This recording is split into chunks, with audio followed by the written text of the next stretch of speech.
Have you ever had one of those moments where your heart races, your stomach drops, and your mind just won't stop spinning? You're not in danger, nothing's technically happening, but still, you feel overwhelmed, anxious, like you're drowning in your own thoughts.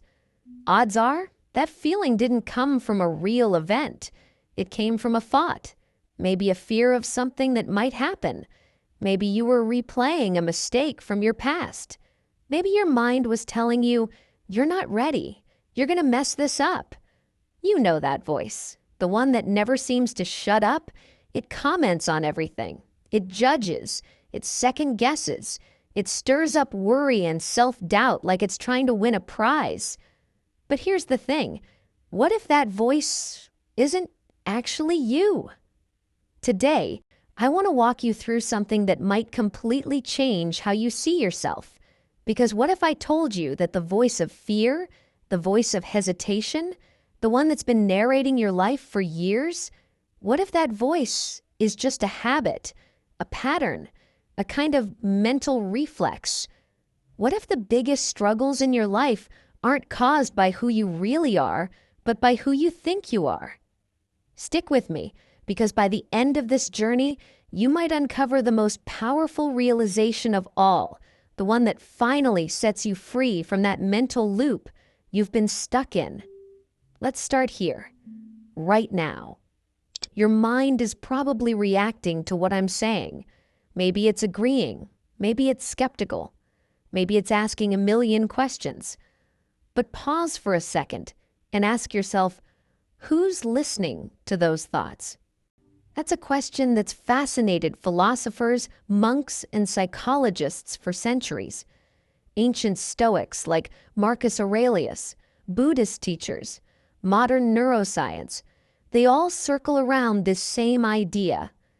Marcus Aurelius once wrote, "You have power over your mind, not outside events. Realize this, and you will find strength." It's deep, right? But what does that really mean? Think of your mind like a river. It's constantly flowing with thoughts, emotions, random memories, things you forgot to do, stuff you're worried about next week. It never stops. But just like a river isn't aware of itself, your thoughts aren't the ones doing the observing. You are. You're not the river. You're the one sitting by the bank, watching it flow. The problem is, most of us don't realize this. We spend our entire lives thinking we are the river. So when a negative thought shows up, like, "I'm not good enough," we don't just notice it, we believe it. We let it shape how we feel, what we do, and even how we see ourselves. There's actually a name for this in psychology. It's called cognitive fusion. That's when we get so tangled up in our thoughts, we start to believe they are us. We lose that space between us and the thoughts we're having. Dr. Stephen C. Hayes, he's the creator of acceptance and commitment therapy, talks a lot about this. He says the more we fuse with our thoughts, the more they take control. They start to run the show. Our emotions, our behavior, even how we see the world, it all starts to revolve around what that inner voice is saying. But here's the good news. If we can fuse with our thoughts, we can also defuse from them. And that's a game changer. Let me give you an example. Imagine you're sitting in a room and a radio turns on. It's playing nothing but negative messages, stuff like, "You're not smart enough. You'll never make it. Everyone's doing better than you." Would you hear that and go, "Wow, the radio's right. I suck"? Of course not. You'd recognize that it's just noise, just sound coming from a box. But when your own mind starts playing those messages, you don't question it. You believe it, because the voice in your head sounds like you. It feels personal. Here's the truth, though. Your mind is like a machine. It's designed to think, to predict, to problem solve, to protect you. And sometimes it overdoes it. A lot of the thoughts you have, they aren't even original. They're echoes, leftovers from childhood, from things people told you, from fears that aren't even yours. Some are generational. Some are just habits your brain formed over time. But just because a thought shows up doesn't mean it's true. There's this Zen proverb I love. You can't stop the waves, but you can learn to surf. It means you don't have to get rid of all your thoughts to be free. You just have to stop identifying with them. Freedom isn't about silence. It's about awareness. So, if you've spent years thinking thoughts like, I'm not good enough, or things never work out for me, your brain starts to treat those as defaults. It doesn't mean they're true. It just means they're familiar. But here's the empowering part. Just like those pathways were built, they can also be rewired. That's where awareness becomes your secret weapon. When you start to notice your thoughts, instead of automatically believing them, you create a gap, a space. And in that space, something amazing happens. You're no longer being dragged around by your mind. Think of it like this. Imagine you're standing on a sidewalk, and a parade of people is walking past. Each person holds a sign. One says, "You're not smart enough." Another says, "You'll never succeed." Another says, "They're judging you." Normally, you'd follow one of those people down the street. You'd latch onto the thought and let it take you for a ride. But what if instead, you just watched them walk by? No judgment, no reaction, just watching. That's what awareness looks like. That's the beginning of freedom. Because if you can see a thought, then you aren't the thought. If you can hear that inner voice, then you can't be the voice. You're the one listening. Eckhart Tolle, in his book The Power of Now, calls this the awakening of consciousness. He says most people live like prisoners of their own minds, trapped in an endless loop of thinking, reacting, and identifying with every emotion and fear that pops up. But the moment you witness your thoughts, instead of being consumed by them, you step into a deeper awareness, a version of yourself that isn't controlled by fear, judgment, or old programming. Now let's get real for a second. How much of your daily stress, anxiety, or overwhelm actually comes from reality, and how much is coming from what your mind is telling you about reality? Think about it. How often do you stop yourself from taking action because you're imagining something going wrong? How often do you replay a conversation in your head and beat yourself up over something you said or didn't say? How much of your fear is based on things that aren't even happening right now? The voice in your head is really good at spinning stories, and it's always trying to protect you, even if it does it in a way that keeps you small. Here's a little challenge for you. Over the next 24 hours, start paying attention to that voice. Not to change it, not to fight it, just observe. Notice what it says. Notice the tone. Is it harsh? Is it scared? Is it always negative? Just get curious. And here's what you might realize. Most of what your mind tells you isn't helpful. It's just noise. And more importantly, it's not you. So then the big question becomes, if I'm not the voice in my head, who am I? If your thoughts are just patterns and your beliefs are mostly conditioned responses, then what's underneath all that? This is where things get powerful. Because what lies beyond those thoughts, beyond the voice, is something you've had all along. Presence, awareness, your true self. That deeper part of you that's been watching this whole time, that's who you are. And when you start living from that place, everything changes. You stop reacting automatically. You start responding with clarity. You're no longer at the mercy of every thought that comes and goes. Now, let's talk about how you actually start to detach from the voice in your head. Not just notice it, but loosen its grip on you. Step 1 is exactly what we've been talking about: awareness. You can't change what you don't see. But once you see your thought patterns, you can do something powerful. You can disidentify from them.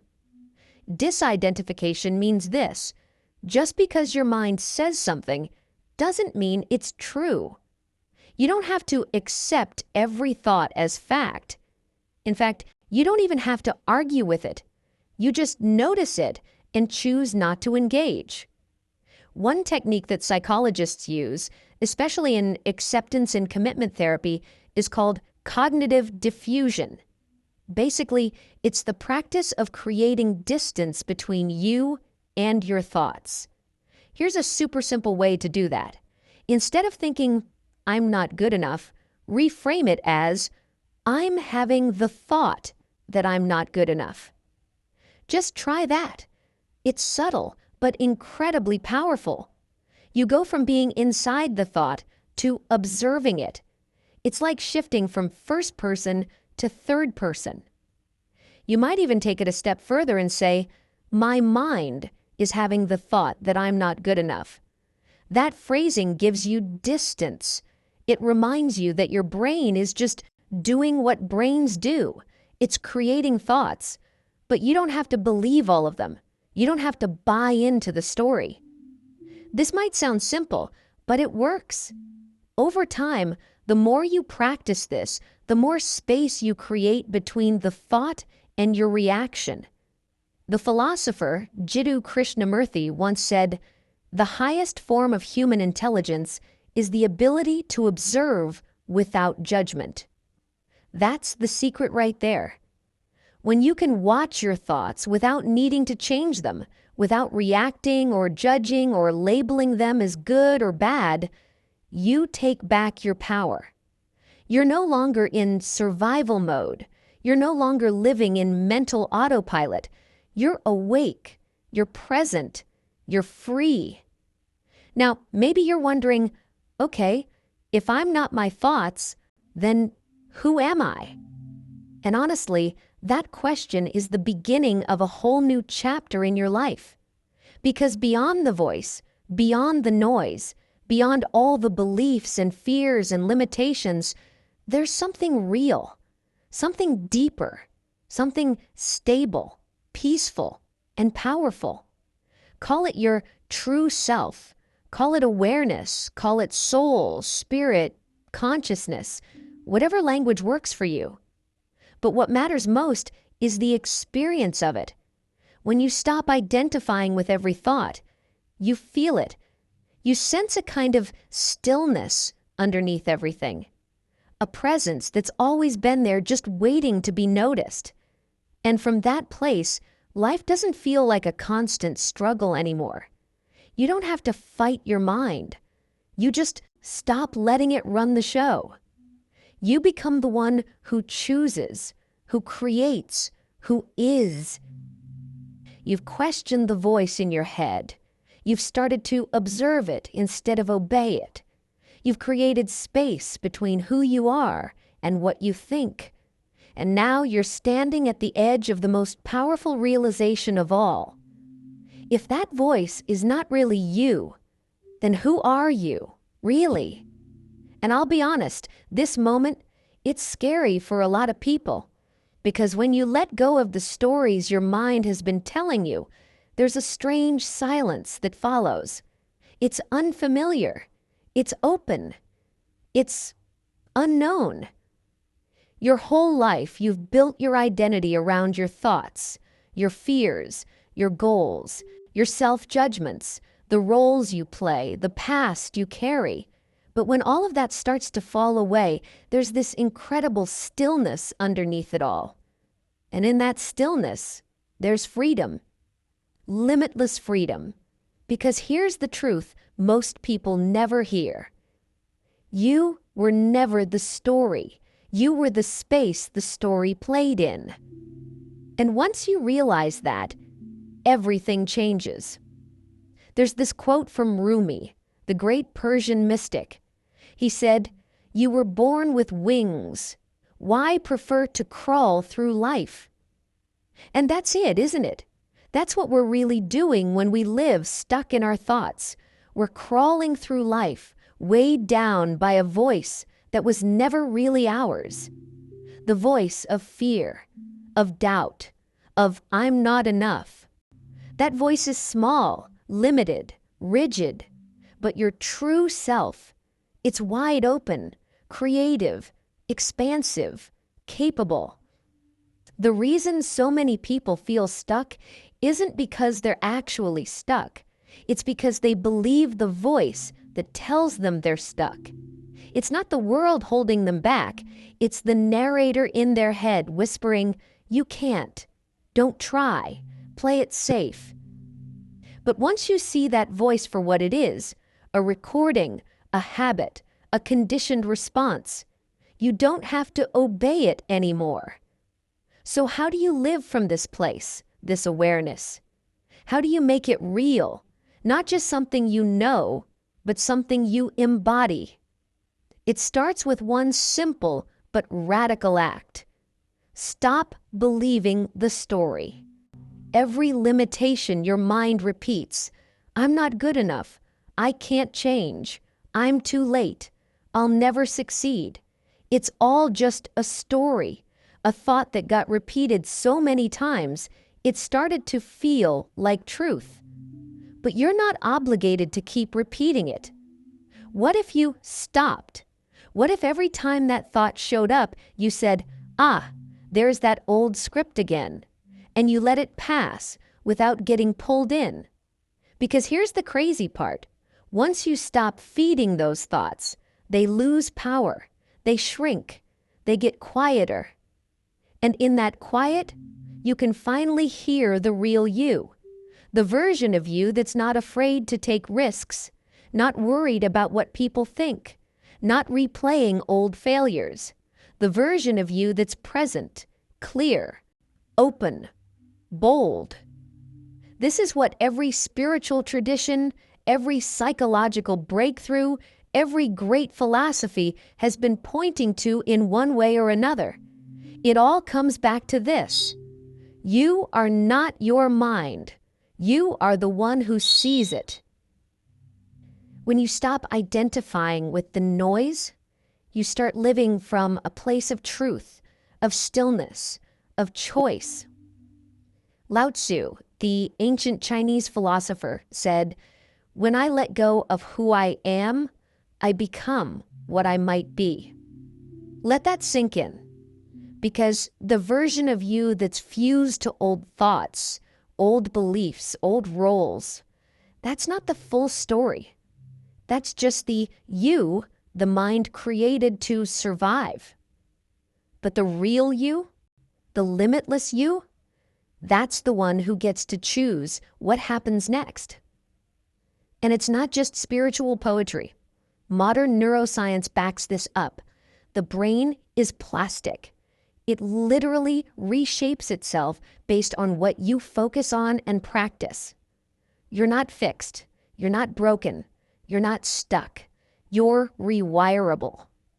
And when you stop pouring energy into the old thought loops and start reinforcing presence, awareness, curiosity, your brain starts to change. Your life starts to change. So here's what I want to leave you with. Imagine going through your day without being dragged around by the voice in your head. Imagine making decisions from a place of clarity, not fear. Imagine creating your life from possibility instead of limitation. That's not some fantasy. That's what happens when you wake up from the illusion that your thoughts are you. And now, the choice is yours. You can keep living from the old script, the one that tells you what you can't do, who you have to be, what's safe. Or you can pause, breathe, and step into the truth of who you really are. Not a voice in your head, not a fear, not a label, not a past. You are the awareness beneath it all.